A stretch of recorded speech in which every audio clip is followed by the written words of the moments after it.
नमस्कार। प्रस्तुत है आज का चिंतन। यों तो युग निर्माण आंदोलन के सर्वमान्य सूत्र काफ़ी प्रचलित है। मनुष्य में देवत्व का उदय, धरती पर स्वर्ग का अवतरण।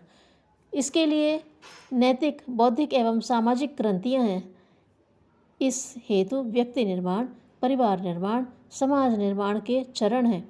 स्वस्थ शरीर, स्वस्थ मन के साथ ही सभ्य समाज की अवधारणा है। व्यक्तित्व विकास के लिए साधना, स्वाध्याय, संयम एवं सेवा कार्यों का नियमित अभ्यास आदि है। किंतु प्रश्न वहीं आकर टिकता है कि आम युवक युवतियों के गले इन्हें सीधे उतारा कैसे जाए। युवाओं को तो जोशीले कार्यक्रम अच्छे लगते हैं, अतः शुरू करने के लिए ऐसे सूत्र निर्धारित किए गए हैं जिनके आधार पर युवाओं को आकर्षित भी किया जा सके तथा उनमें मूल उद्देश्यों को जोड़ना संभव हो सके। वे इस प्रकार हैं। 4 तेजस्वी नारे। 1 स्वस्थ युवा सबल राष्ट्र। 2 शालीन युवा श्रेष्ठ राष्ट्र। नंबर 3 स्वावलंबी युवा संपन्न राष्ट्र तथा 4 सेवाभावी युवा सुखी राष्ट्र। इन नारों में उत्साह के साथ ऐसा दिशाबोध भी है जिसके आधार पर नई पीढ़ी को वांछित व्यक्तित्व संपन्न बनाया जा सकता है। अभीष्ट है कि युवक युवतियां स्वस्थ, शालीन, स्वावलंबी एवं सेवाभावी बने तथा अपने विचारों को ईश्वरोन्मुख न बना पाएं तो राष्ट्रोन्मुख तो बना ही लें।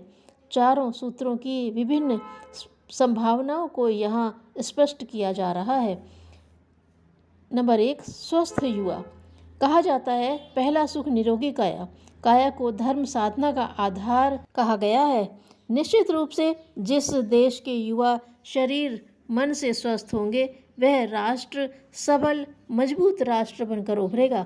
स्वास्थ्य के लिए पहले हल्का योग व्यायाम कराने की प्रेरणा दी जाए।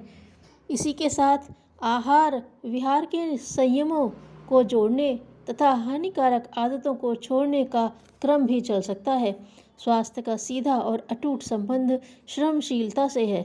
आज शरीर श्रम को छोटा ओछा मानने की भ्रांत धारणा जन मन में घुस पड़ी है। संतुलित श्रम शरीर के लिए स्वाभाविक व्यायाम बन जाता है। विशेषज्ञों के अनुसार श्रम की कमी और उसके असंतुलन से ही रोग उभरते और पनपते रहते हैं। इसलिए युवाओं में श्रम के प्रति सम्मान का भाव जगाते हुए उन्हें श्रमशील अवश्य बनाना चाहिए। नंबर 2 शालीन युवा। युवा पीढ़ी शरीर से स्वस्थ बलिष्ठ बने यह अच्छा है, किंतु शरीर से बलिष्ठ तो गुंडे और आतंकवादी भी होते हैं। इसलिए स्वस्थ होने के साथ उन्हें शालीन बनने की भी साधना करानी होगी। पूज्य गुरुदेव का प्रसिद्ध वाक्य है, शालीनता बिना मोल मिलती है किंतु उससे सब कुछ खरीदा जा सकता है। शालीनता के अंतर्गत पहले वाणी, व्यवहार की शिष्टता तथा बाद में स्वच्छ मन के सूत्रों का अभ्यास कराया जा सकता है। जिस देश के युवा स्वस्थ और शालीन बनेंगे वह राष्ट्र श्रेष्ठ राष्ट्र कहलाएगा। युवा बने सज्जन शालीन, दें समाज को दिशा नवीन। नंबर 3 स्वावलंबी युवा। सच कहा जाए तो युवाओं को सहज ही स्वावलंबी होना चाहिए। बच्चे और बूढ़े परावलंबी भी रहें तो क्षम्य है।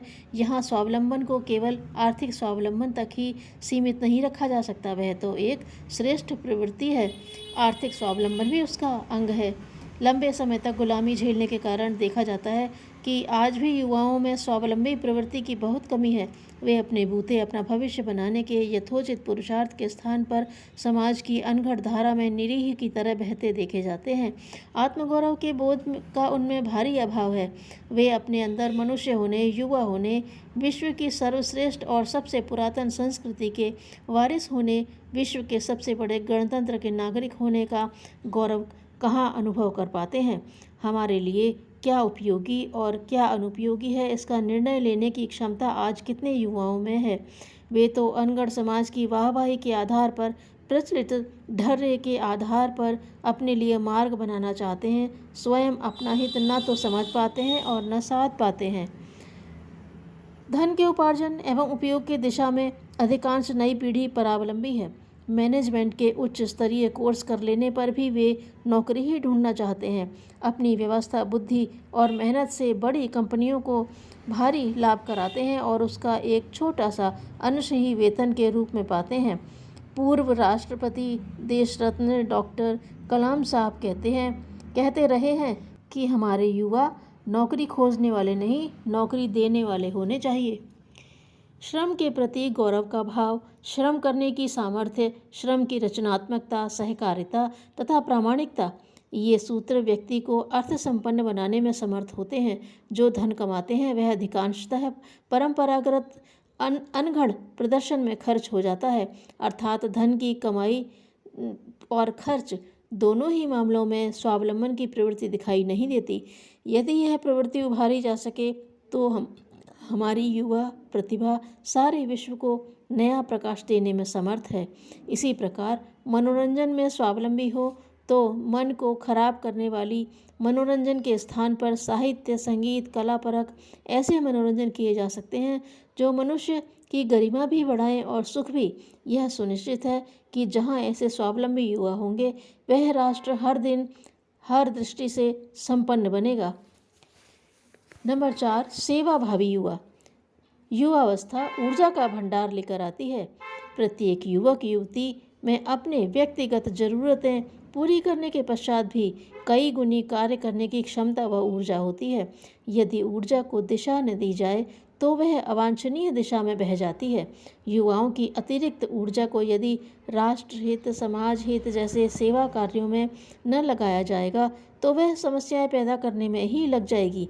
समस्याएं पैदा होती हैं तो उससे न समाज अछूता रहता है और न व्यक्ति। युवाओं को सेवा कार्य करने के लिए प्रेरित करना कठिन नहीं होता। उनमें संवेदना जगाई जाए, कार्य का श्रेय उन्हें भी दिया जाए तो कुछ नया करने का उत्साह उनमें अवश्य उत्पन्न होगा।